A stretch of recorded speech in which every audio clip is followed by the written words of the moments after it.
What is up, bros? With Josh here, and today's video is all about Season 16 of Ranked Battles in World of Warships, and I cannot believe it is Season 16. It has flown by. It seems like just yesterday we were at the pilot season checking out Ranked Battles for the first time, not knowing what we're doing, and look at us now. It's been 16 seasons now. So in this video, we will go over my top picks for all of the classes, as well as some wild cards, and talk about my thoughts on this season. Overall, I think Tier 7 is going to be a pretty fun tier. I think it's a pretty accessible for most players, as well as I think a lot of the maps are really fun. Because if you're like me, playing high tier over and over can be pretty old. It can get pretty old pretty quick. It's just the same thing over and over and over. But we have the normal rank system, which is kind of the more condensed version of seasons that they've been doing for the past few. You start at season 18 if you've never played before, and if you got any ranks from the previous season, you get a little bit of a booster, 1 star per each rank that you got. So most of you, if you played in previous seasons, you will most likely get a little bit of a boost. Lots of irrevocable ranks, but still 12 is the last irrevocable. I guess technically rank 1 is, but rank 12 is. I always recommend getting to rank 11 at least. Everyone can get to rank 11. Just play that because the rewards for those are fairly good, and you have to June 16th, so almost a month for the season, but go out there and get those rewards. Again, I always recommend going to at least to rank 11. Look at all these rewards. You get a decent amount of steel. Again, ranked is one of the most is one of the easiest way to get a little bit of steel. You can get some doubloons, tons of camels and flags, and really just by playing a few games. Again, if we just scroll up here, just a few, and most of these are again irrevocable, just a few stars, and even you get some bonus stars here.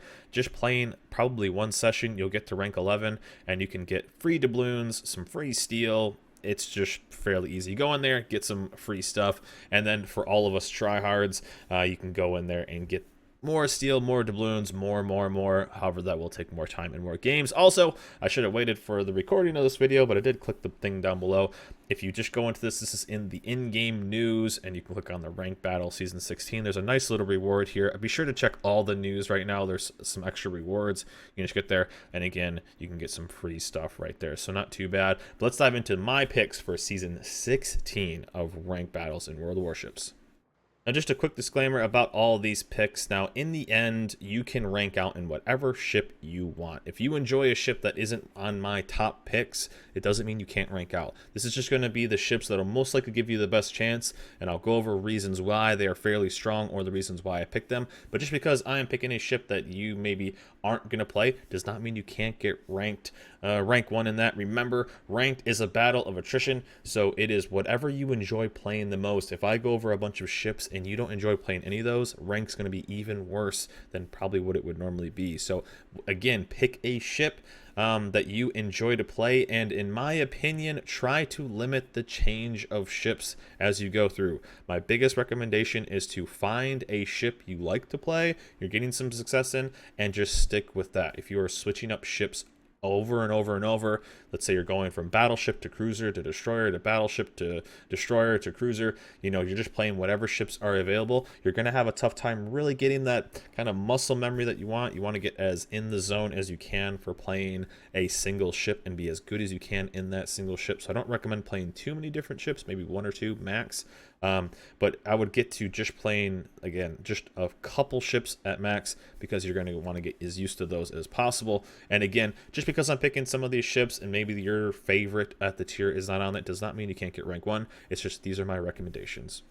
So we'll start out with my favorite class in the entire game, destroyers, and we'll start at number 5, the Mahan. Now this may actually surprise you. The Mahan is actually aged quite well, surprisingly. It's overall a pretty good hybrid destroyer. That is, it has pretty good guns, as well as it has some pretty solid torps. Again, it has 3 sets of torps, one on each side and then one in the middle, so you have that swing set, and 9.2 kilometers. They're okay speed at 55 knots, but this one is going to be a pretty nice tech tree option if you don't really have too much else. Again, the detection is going to be a little bit on the higher side at 6.7. However, the guns are pretty good, and you do have a pretty big HP pool. As you see, the majority of captains will almost have this identical build. Actually, all the destroyers will. So again, you're going to get a little bit of health from there. Detection down. We're not going to use all the 19 points, but the Mahan will be a fairly solid tech tree pick if you were looking for a solid destroyer. Again, you have the USN Smoke, you have some good guns, and you have the ability of launching torps fairly quickly with the good reload. So if you're looking for something in the tech tree and USN, you can definitely try the Mahan. Right next to the Mahan, the number 4, I put the Sims, and this is pretty much just the premium version of the Mahan. Now, we only get the 2 Torp launchers, 2 in the middle, so you can see right there, but we do get a little bit stealthier, and we do get some better guns. Overall, this ship is really, really good. Not only does it have a base XP modifier as well, but it does also have the USN smoke, just good guns. It has basically the Fletcher guns, a little bit of detection at 6.6, and the Torps, although super slow, they got kind of the buffed range, which is that 10.5 kilometers, or you could even go with the other version, which is the 7 kilometers, which are much faster. Not quite my cup of tea because you have a 6.6 kilometer detection and 7 kilometer torps, although some people can make them work. The Sims, though, has always been a solid choice. It's been a staple for ranked. Just really, really good, strong, again, hybrid destroyer. Overall, you can do quite well. You see these tend to go pretty far in the ranked season, and some people having some really, really good success in these, as well as just being able to save stars with that base XP modifier that this ship has. A solid pick if you have it, an old ship, but still a good ship for the destroyer. Sims at number 4. Now, number 3, now this may actually surprise some people, but I'm going to put the Z39. If you know me, you know this isn't my favorite ship. However, the Z39 is very, very solid. A fairly old ship, you don't see too many of them, but this thing can be an absolute bully. As you see, it has a very large health pool and a very low detection at 6.1. Hyper competitive. Even in random battles, this thing actually up tiers pretty well. Now, German, now this isn't my style of play, so if you've ever played these mid-tier Germans, the guns are kind of mediocre, the torps are kind of mediocre, but you have kind of a big HP pool. Again, not my play style, not my biggest favorite. You know, I don't play the ship that much, don't really enjoy the ship that much. However, though, I can't deny that it has its strength, and one of the main things that this thing brings to the table is that epic German hydro.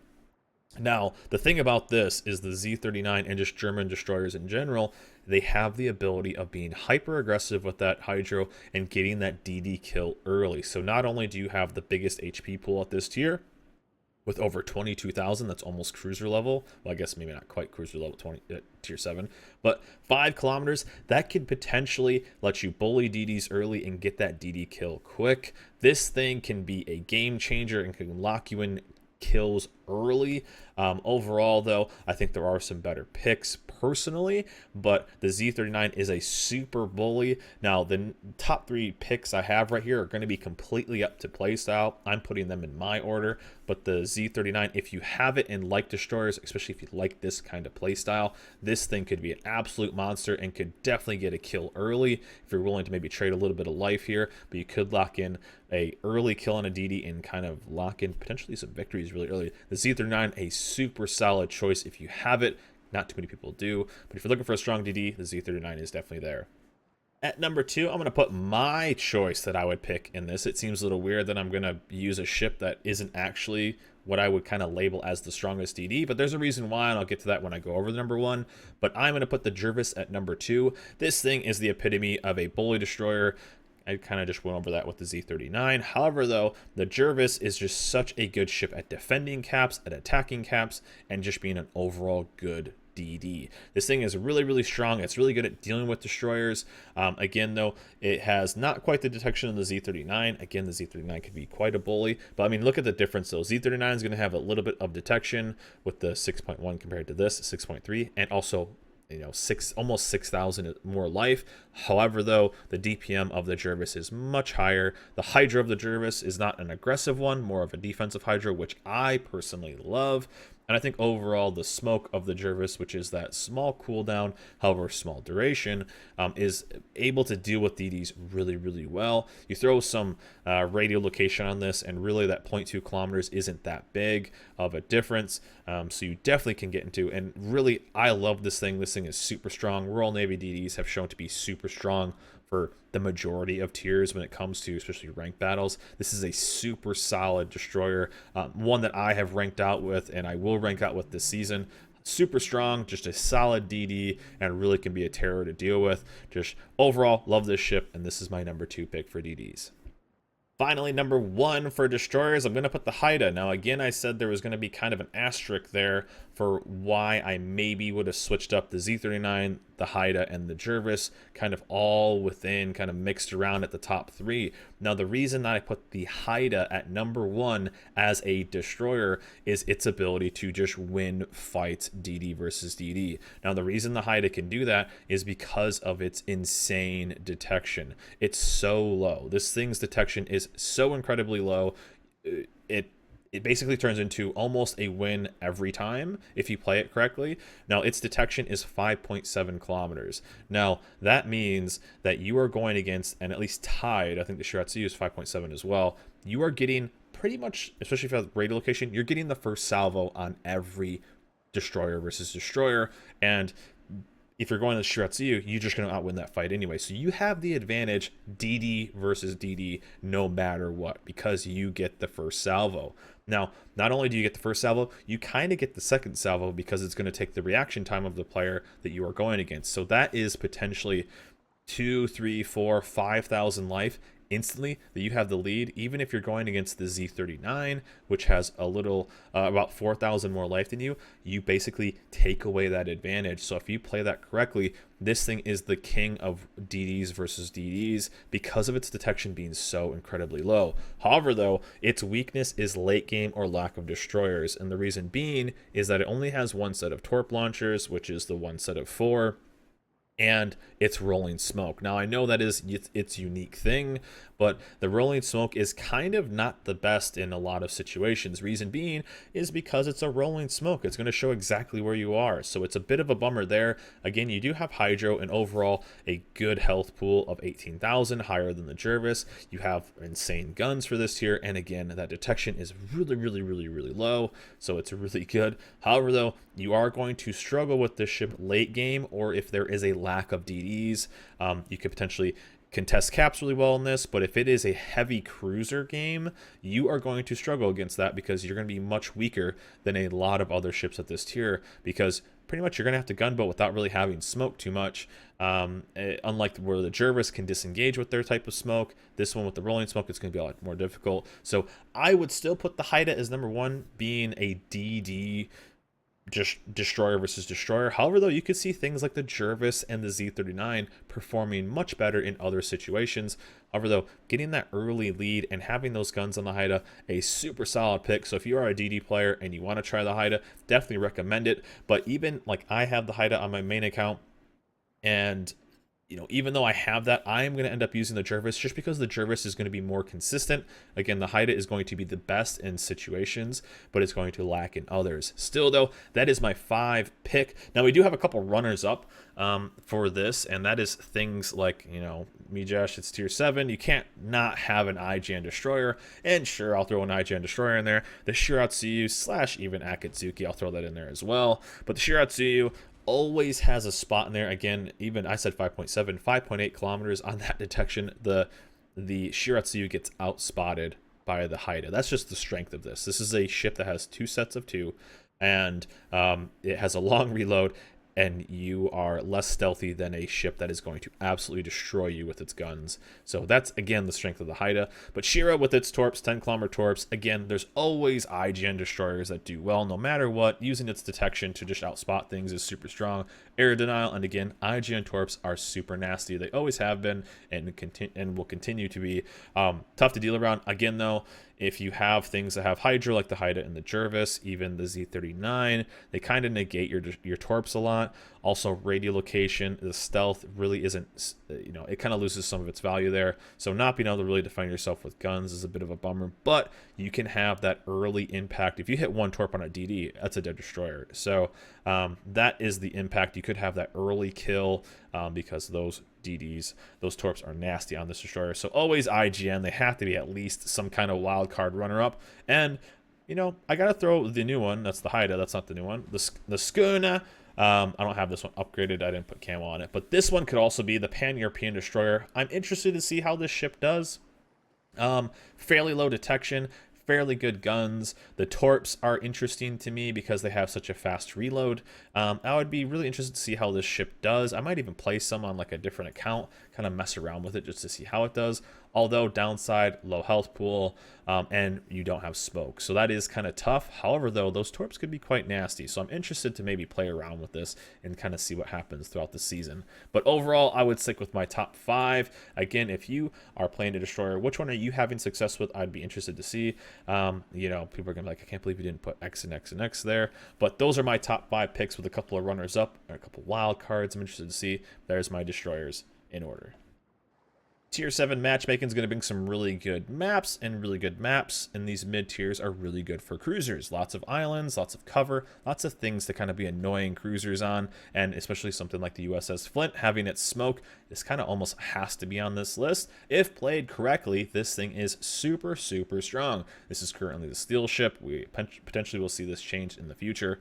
However, though, this thing relies on other teammates to be successful. Reason being, you are a smoke cruiser that is super, super aggressive, angry, so much fire everywhere. However, short range, and you rely on other people to kind of spot for you. However, though, that early smoke, you could push in very aggressive on caps and pump in a lot of damage, potentially getting that early DD kill.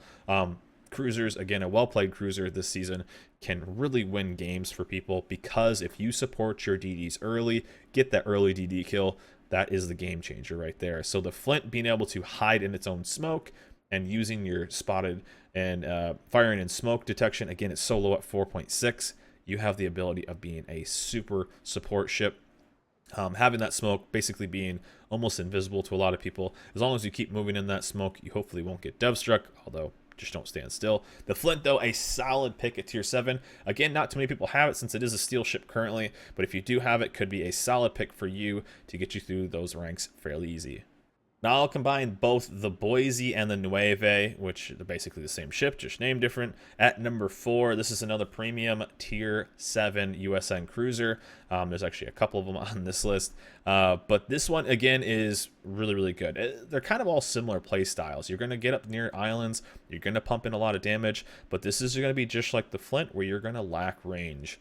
However, though, the Boise has a very good chance at being semi-aggressive because it has really good heals. So this one could be a bit more sturdy, although you don't have smoke to kind of protect yourself. But again, this is a ship that if you get into the right spot, you are going to pump in big damage on DDs and really could swing the games that way. And if you can get into a good spot, maybe farm some battleships. The Boise, a solid pick, as well as the Nueve, the tier 7. These things are going to be good if played correctly. Again, you're going to rely a little bit more on cover. Your detection is all right at 10.4 kilometers. Your HP pool, all right. Again, you do have the heals, but your range is not very good. So that is the biggest downside of this ship. Again, only 13.6. So a bit of a bummer there, but again, early and good positioning on this ship is going to really make a key. So maybe not the easiest ship to play, but if played correctly, could be very, very strong. At number 3, I'm going to put the tech tree version of that, which is the Helena, and this is a little bit stronger. Now, I'm putting this, you may ask why I'm putting the tech tree version on there. It's because it has a little bit more range. So 14.6, it may not seem like a lot, but that is going to help you reach a little bit farther out. Again, all these USN cruisers at tier 7 have a very high DPM, so if you are getting into range of these, you're going to have a bad time. If you're a DD caught out in the open with these, you're going to have a bad time. If you're a cruiser sailing broadside to these, you're gonna have a bad time. So the Helena, a super strong tier 7 cruiser. This is going to be one of the easy picks for this. Now, I wouldn't say it's the top ones, but this is going to be a solid pick if you're looking for a good tech tree ship to play. The Helena at tier 7 will be a solid choice. You're going to have your hydro. You got that DPM, rate of fire. You got that everything. This could really be your chariot to rank 1 if you want to play this style of ship. Now, these next 2 ships are going to make the queen proud because really they're kind of head and shoulders above the rest at this tier when it comes. It's been like that for a long time at this tier, and that is going to be the Fiji at number 2. The Fiji, a super solid, and this is actually situationally, not, I wouldn't say overall, this is situationally the best cruiser at this tier. There are the number 1 pick. This actually has some advantages in some situations. So the Fiji, super strong. That AP, again, it's only AP, but still the AP on this ship just tends to pump out big, big, big damage. You have that hydro, you have smoke, which is so strong at this tier. You have that smoke, you have that DPM on those guns. This thing is just brutal. You do not want to be broadside to this. If you are a battleship sailing broadside to this and you are not hitting it in the smoke, these are just going to melt you. If you're a cruiser sailing broadside to this, you're gone. You're going back to port. If you were a destroyer that gets caught out by this, you're going back to port. The Fiji has just been a monster. Again, I would say situationally the best cruiser. However, though, I'm going to have to give my first pick the go-to pick. It's pretty obvious. But having smoke, having that hydro, having heals, having the DPM of this ship, it's just a thumbs up, thumbs up, thumbs up. The Fiji, another good tech tree pick if you're looking for one, and this will definitely make the Queen happy. Well, I don't think there's really any surprises here. The Belfast has been the best tier 7 cruiser in the game since it's been released. So it is the perfect cruiser at this tier. Insanely low detection at 8.9 kilometers. It has smoke. It has radar. It has high alpha on its HE. It has great AP. It has hydro. It is just perfect. This ship is the best cruiser at this tier, bar none. Having the ability, again, I think there are some situations that the Fiji can maybe outperform the Belfast in. That is, it just has a bigger health pool with those heals. But really, the Belfast is the Belfast. There's nothing better at this tier. It has radar. It's so stealthy. It is basically immune to destroyers. You're going to melt. You're going to burn everything down. You're going to AP everything down if you need to. You're just going to laugh. And this is going to be by far the easiest cruiser. And if you play this correctly on maps like Trident, if you push that middle island, I shouldn't say this because I'm going to play DD all season. Well, anyways, I'll say it anyway. If you push that middle island aggressively and support your destroyers, you might be able to guarantee a destroyer kill in 50% of your games. Just by slamming your face into that island and just supporting a DD, have your guns on one side or the other that your DD's pushing the cap. Tell them to spot, you'll radar it, or he'll spot the DD will smoke up, you'll radar, you'll kill the DD in 4 salvos, and then you're up a destroyer kill. The Belfast is so good. It's no surprise here. And the Belfast is going to be by far the easiest pick for cruisers at tier 7. My wild cards for tier 7, obviously I'm going to throw the Atlanta up there. It is another radar cruiser, just like the Flint. However, the Flint has a little bit more survivability with that smoke. The Atlanta, again, held back by its range. This doesn't have AFT, so you can get it a little bit farther out. But your range is going to be holding you back. Again, though, it is a radar ship. You're very reliant. You're strong on some maps, pretty weak on others. So just not quite as strong as a couple of the other ships that went over, but the Atlanta can still do fairly solid. This tends to kind of fall off a little bit as you get into the higher ranks, just because it kind of relies on people messing up. It does happen a lot in ranked battles, but it's just not as consistent as you would need it for the Atlanta to be really strong throughout. A couple other ships too. Now, really, you saw the pattern of what I was talking about. You're talking high DPM, short range, island humpers, but you have things like the Russian cruisers. These things are really, really, really good.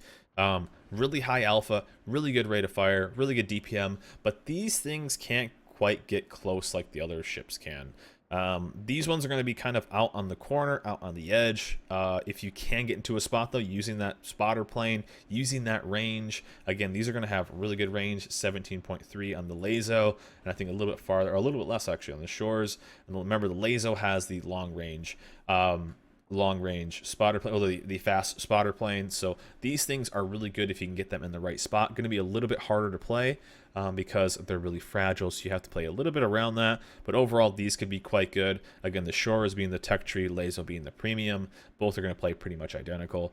But these could be pretty good. Again, though, you have to play a certain way for these to be successful. They're not going to be as forgiving as these other ships and quite is strong in most situations.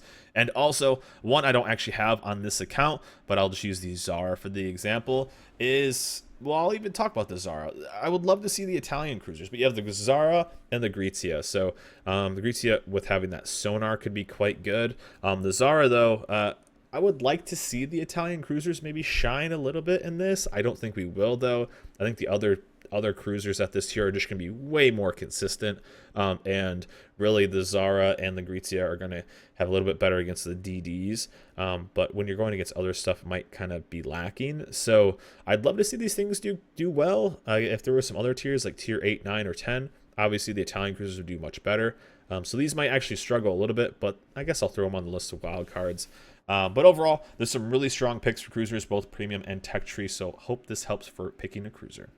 Now, last but not least, we're going into those big bad battleships, and these actually are some pretty good picks at this tier. Again, overall, I think tier 7 is pretty solid, and with these maps, battleships could be very good. So there's a kind of a nice little mix of BBs. There's the super solid ones, there's a couple wild cards, a couple playmakers that I'm going to go over, but overall at number 5, I'm going to put the Nelson. Now, this has some big upsides and some big low sides, and that is, first of all, the Nelson with going against some of these big caliber shells.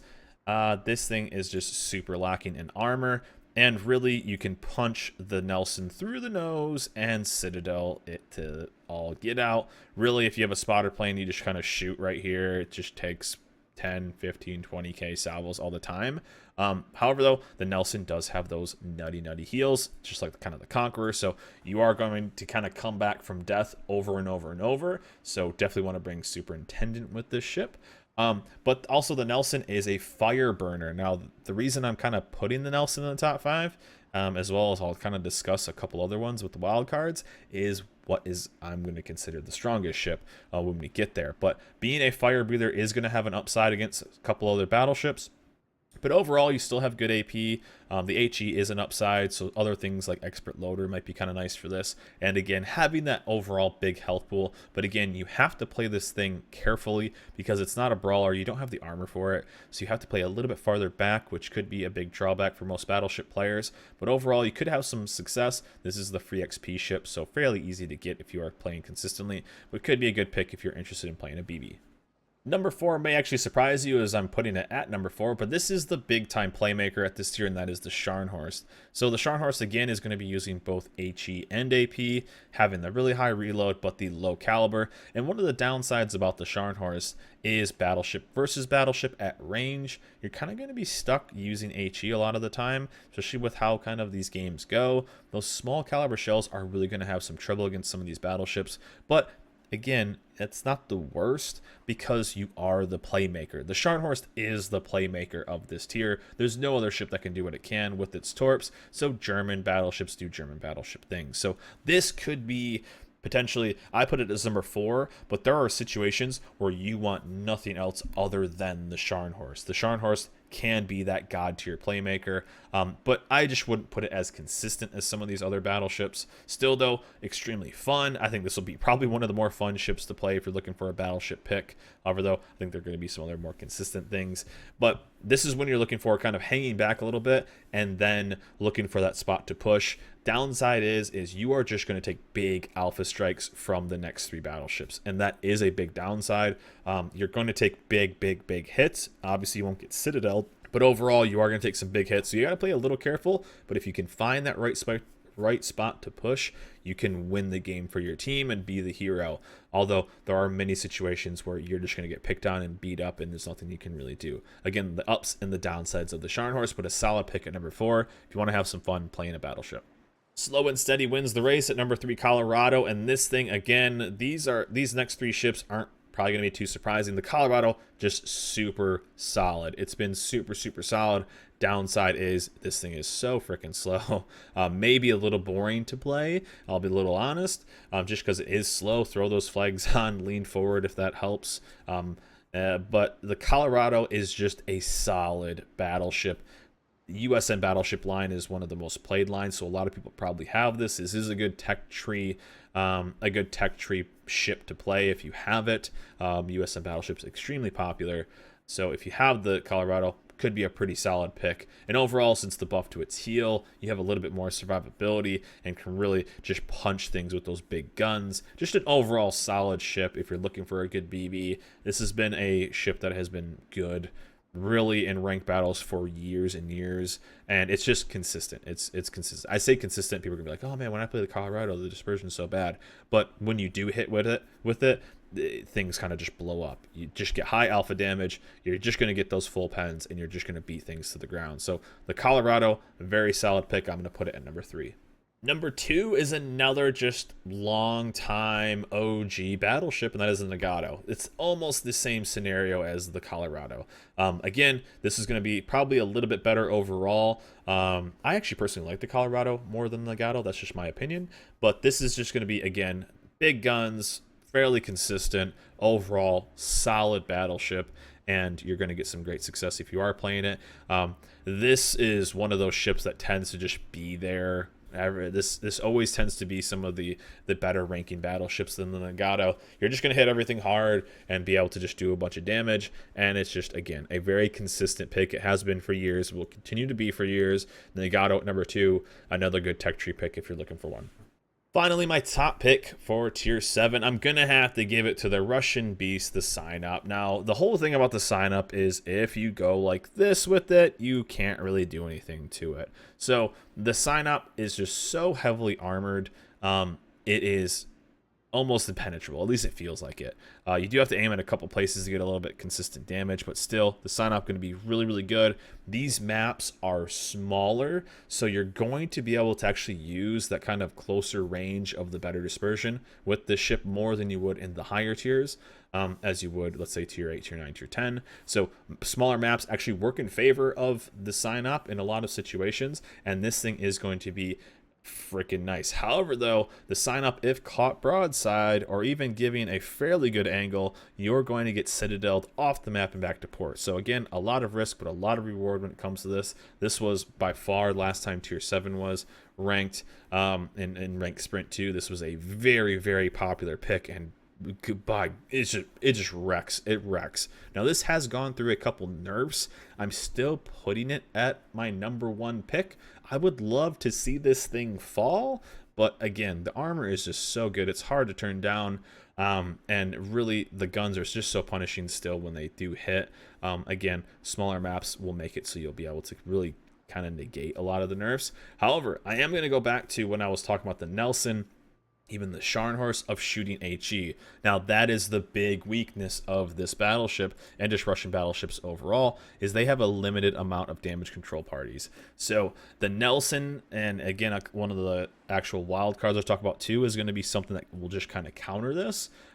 So if you really see sign-ups and you want to put pressure on these guys early, fire some HE at them. It's not the worst thing in the world. Most sign-up players probably won't use their repairs correctly, and if you burn through those repair parties, damage control parties, you are going to make them sit on full duration fires. So don't feel bad shooting some HE. You know, oh man, another HE firing battleship. But if it's going to hit on a sign-up and light that thing on fire, double fire, and you use up one of its repairs, this thing could be quite good. But overall, the sign-up just super, super strong. Again, I'd love to see maybe some other ships do better than that this season. Again, we're going to play all these games live on twitch.tv, so come check us out as we're going to be ranking throughout the season. Should be a lot of fun. Rank battles, I love rank battles, but at number 1, I will put the sign-up. A couple other runner-ups and wild cards for the battleships. I did this last time, I think, too. I want this thing to be more popular, the Ashitaka. Now, this thing got buffed a while ago, and this thing shoots lasers. This thing shoots freaking lasers. So it is a ship you don't see very often. It is a ship that is never a popular pick, and, you know, it's a fairly fragile battleship, but it still can dunk. It has very large shells. 10 shells of 410s going out there, and this thing shoots lasers. So you have to play it probably a little different than the others. Again, I don't think it'll be consistently better than anything that I was talking about in the top 5. However, though, the Ashitaka I would love to see do well. I think I talk about that every time it's Tier 7, but we really haven't seen the Ashitaka shine. And really, we probably won't see it because you won't see too many. But I would love to see this. This is like always my wild card pick ever since they buffed it, and could be a lot of fun. And also, for the same reason, I'm going to just show the Duke of York because I don't have the King George on this, but kind of the same thing. Duke of York is a worse version of the King George, so just pretend this is the KGB. But that is also going to be a solid tech tree pick at Tier 7, the Royal Navy Tier 7, not the Duke of York, just a heads up. But it's an alright ship. Again, could pick on sign-ops. It's not going to be the best choice. Again, they got their citadels nerfed a little bit. They're just easier to hit, so could be a bit of a downside. Again, not going to be better than anything I showed, but could be a fairly solid pick if you want to go for that. But overall, those are my picks for all the classes. Again, guys, it's up to you. Pick whatever ship you're having the most fun with. If you want to try a little bit of everything, go for it. But again, I do recommend you sticking with one, maybe two ships throughout the season. Trust me, you will end up doing better. Just mastering one or two ships. I always just kind of stick with one and really just kind of see. But I also recommend going for rank 11. Again, if we quickly show those rewards, just getting to rank 11 will only take you a short amount of time. Get those couple wins and get those rewards. Those rewards are just so worth it. Get some free dubs, get some steel, easy peasy, get some flags as well, and you're in and out. You don't have to worry about it. Now, if you're like me and you're gonna be a bit more tryhard, we're going for rank 1, boys. Easy peasy, we'll get it. But hope this kind of list helps you guys. I'm interested in what you guys think below. Again, these are just my recommendations. This is just what I go off of, and I'm interested in what you guys are playing, what you guys are having success in.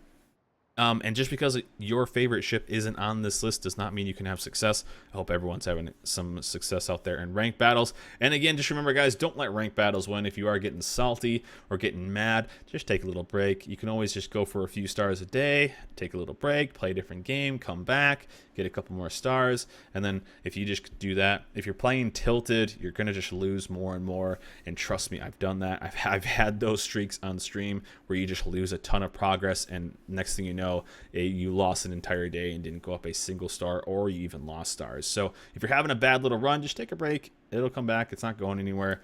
And anyways, I wish you guys luck. Hope this video helps you pick a ship, whether it be premium or tech tree, in whatever class you choose to play. That's it for me. Hope you guys enjoyed this video. Remember, like, subscribe, and I'll see you guys this time.